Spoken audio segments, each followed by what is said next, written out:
Hello বন্ধুরা, কেমন আছেন সবাই? আশা করি সবাই ভালো আছেন। আজকে আমি সদ্য মুক্তি পাওয়া মুভি কালকি 2898 এডি মুভির বাংলা এক্সপ্লেনেশন করব। আপনি যদি আমাদের চ্যানেলে নতুন হয়ে থাকেন তাহলে দয়া করে আমাদের চ্যানেলটি সাবস্ক্রাইব করে আমাদের পাশে থাকার অনুরোধ রইল। মুভির শুরুতে যুদ্ধ দেখায়। মূলত যুদ্ধটি শ্রীকৃষ্ণ আর অর্জুনের কাহিনী সম্পর্কে নিয়ে যুদ্ধ হয়। আর এইদিকে এক মা তার গর্ভবতী মেয়েকে বলে, এই সময় কষ্ট পেতে নেই, নিজের প্রতি বিশ্বাস রাখো আর সবকিছু ভালো হবে। তখনই আকাশে হঠাৎ বিদ্যুৎ চমকায়। আবার সেই যুদ্ধে আবার দেখানো হয়। আর এটি কিসের যুদ্ধ তা পরে জানতে পারবো। আর এরপর আমাদের 6000 সালের পরের সিন দেখানো হয়, যার নাম কুরুক্ষিতা। এখানে সবাই রোবোটিক্সের মাধ্যমে চলাফেরা করে। আর দেখায় যে একটি গাড়িতে কয়েকজনকে বন্দি করে নিয়ে অন্য শহরে নিয়ে যায়। এই শহরে পানি খাবার খুব অভাব, কেউ কাউকে কোনো কিছু দিতে চায় না। আর তাদেরকে ধরে যে শহরে নিয়ে আসে এই জায়গার নাম সুপ্রিম এসকেস। এরপর আমাদের একজন ভিলেনকে দেখানো হয়, যার নাম শানু। সে সুপ্রিম এসকেসের বাইরে সবকিছু দেখাশোনা করে। আমরা তাকে এক কথায় বলতে পারি যে পাতিনেতা। শানু বলে যে মেয়েদেরকে এক পাশে রাখো আর ছেলেদেরকে এক পাশে রাখো। আমরা দেখি যে কিছু লোক কালকির জন্য যুদ্ধ করে। আর কালকি হচ্ছে একটা রাজ্যের নাম, যেটা মুভি শেষে দেখা যাবে। আর এখানে সুপ্রিম এসকেসের সৈন্য আর কালকি সৈন্যের মাঝে লড়াই হয়। সুপ্রিমের সৈন্যরা একটা মেয়েকে ধরিয়ে নিয়ে আসে। আর এই মেয়েটির নাম হচ্ছে দিবিয়া। সৈন্যরা দিবিয়া আর বুড়ো লোককে ধরে নিয়ে আসে। আর আমাদেরকে পুরো সুপ্রিম ইয়াসকেস কমান্ডোকে দেখায়, যে কালকি সাম্রাজ্য কোথায় আছে তা জানার জন্য দিবিয়াকে জিজ্ঞেস করে। কিন্তু সে মিথ্যা বলার কারণে কমান্ডো তাকে মেরে ফেলে। আর বলে যে আমাদের কোনো ভগবান থেকে থাকে তাহলে সেটা সুপ্রিম ইয়াসকেস। ঠিক তখনই কয়েকজন লোক জানালা দিয়ে তাদেরকে দেখে। কমান্ডো তাদেরকে বলে যে যে তাদেরকে ধরিয়ে দিবে তাদেরকে 5000 টাকা পুরস্কার দিব। তখনই তারা সেখান থেকে পালিয়ে যাওয়ার সময় আমাদের গল্পের নায়ক ভাইরোবার এন্ট্রি হয়, মানে সেই লেভেলের এন্ট্রি হয়। তখন সানু আর ভাইরোবার মাঝে এক প্রকার ফানি টাইপের মারামারি হয়, কারণ যে পালিয়ে যাওয়া লোকদের ধরিয়ে দিতে পারবে তাদেরকে 5000 টাকা পুরস্কার দিবে। ভাইরোবা পালিয়ে যাওয়া লোকদের মধ্যে থেকে একজনকে বন্দি করে নেয়।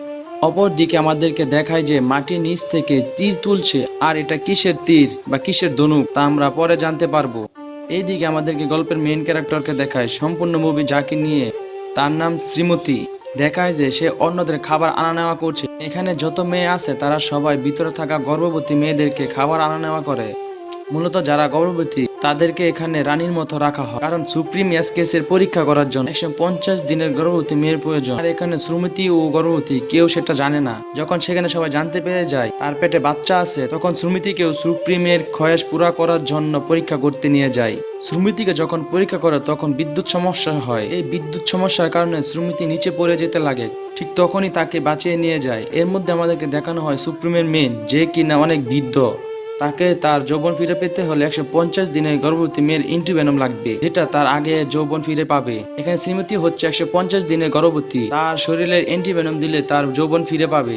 এই দিক দিয়ে শ্রীমতী সুপ্রিম থেকে পালিয়ে যায়। এই দিকে বাইরে সে তার ফ্ল্যাশব্যাকের কিছু কথা বলে। সে তার বাবার সাথে কি কি করছে সে তাদেরকে শোনাচ্ছে। তার বাবা ছিল সেই সময় সব থেকে বড় শক্তিশালী লোক, তার সাথে কেউ লড়াই করতে পারতো না। সে তার বাবার সাথে থেকে লড়াই করতে শিখে। সে তার বাবাকে কর্তা বলে, কর্তা আমাকে সবকিছু শিখিয়েছে এই দুনিয়াতে কিভাবে লড়াই করতে হবে। এরপরে দেখি বাইরবার বাবা সে জুয়া খেলে তার সমস্ত টাকা পয়সা শেষ করে ফেলে। জুয়া খেলে তার সন্তানকে মানে বাইরবকে বিক্রি করে ফেলে। যখন বাইরবকে নিতে আসে ঠিক তখনই আমরা দেখতে পাই যে বাইরবা সে তার বাবাকে বিক্রি করে দিয়েছে সুপ্রিম কেসের কাছে। আর আমরা দেখি যে বাইরবার কাছে যারা যারা টাকা পায় তারা সবাই বাইরবার কাছে আসে টাকা নেওয়ার জন্য। এর মাঝে আমাদেরকে বাইরবার প্রেমিকাকে দেখায়, যার নাম রক্সি। রক্সি সে বাইরবার কথা 99% বিশ্বাস করে না, কারণ সে এই পর্যন্ত অনেকবার কথা দিয়ে কথা রাখেনি। এরপর রক্সি সে বাইরবাকে নিয়ে সুপ্রিমের ভিতরে দেখতে যায়, যা এর আগে বাইরবা কোনো সময় দেখে নাই। ভিতরে বাইরবা এমন একটি দুনিয়া দেখতে পায়, তা দেখে বাইরবা অবাক হয়ে পড়ে এবং সে দুনিয়াতে দেখতে চলে যায়। আর তারা সেখানে দুটা ঘোড়া দেখে, তার মাধ্যমে তারা সেই রাজ্যে ঘুরে বেড়ায়। আর তারা এক বাড়িতে বিয়ের অনুষ্ঠানে যায়। সেখানে নাচতে নাচতে একটা মূর্তি ফালিয়ে দেয়, যার ফলে তাকে সেখান থেকে বাহির করে দেয়।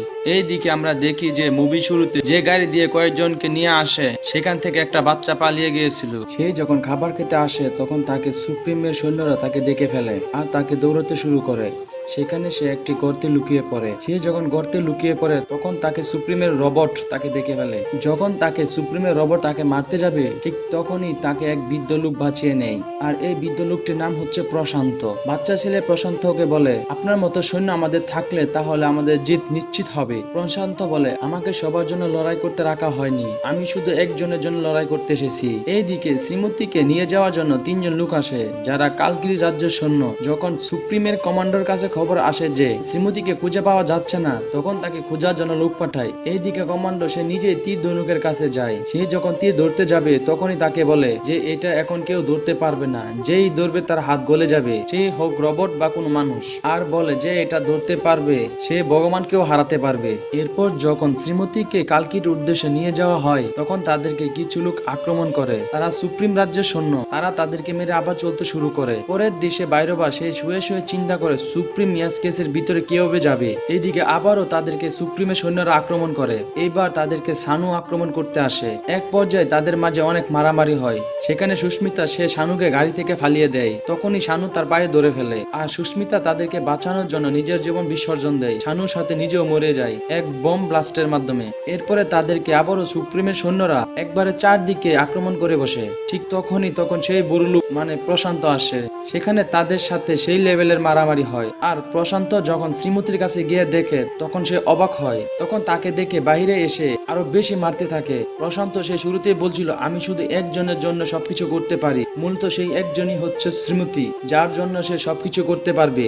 আর কেন পারবে তা হয়তো পরে জানা যাবে। আর তখনই সেখানে বাইরবা আসে আর তিনি তাদের সাথে মনের সুখে মারামারি করতেছে। এক পর্যায়ে প্রশান্ত আর বাইরবার সাথে মারামারি শুরু হয়। তাদের মারামারি অস্থির লেভেলের হয়, এক কথায় বললেই চলে পুরা একের ক, মানে কেউ থেকে কেউ কম না। এক পর্যায়ে ভৈরবা হেরে যায় আর প্রশান্ত জিতে যায়। প্রশান্ত এর কাছে আলাদা শক্তি আছে যে কারণে সে জিতে যায়। এইদিকে সুপ্রিমের কবিরাজ বলে 150 দিনে গর্ভবতী মহিলা মানে শ্রীমতীর শরীর থেকে যে অ্যান্টিভেনম আছে সেটা যদি না আনা হয় তাহলে সুপ্রিমকে বাঁচানো যাবে না। কমান্ডো বলে আমাদের সৈন্যরা তাকে আনতে গিয়েছিল কিন্তু সবাইকে এক বড় লোক মেরে তক্তা বানিয়ে দিয়েছে, তাকে কেউ আনতে পারবে না। কবিরাজ বলে সেই বুড়ো লোকের জন্ম এই পৃথিবীতে হয়নি আর সে যাকে সিকিউরিটি হিসেবে গার্ড দিতেছে, যার মাধ্যমে এই তীর ব্যবহার করা যাবে আর সে এই তীর এখান থেকে তুলতে পারবে। মূলত আমাদের ওই মেয়েকেই লাগবে যেভাবে হোক।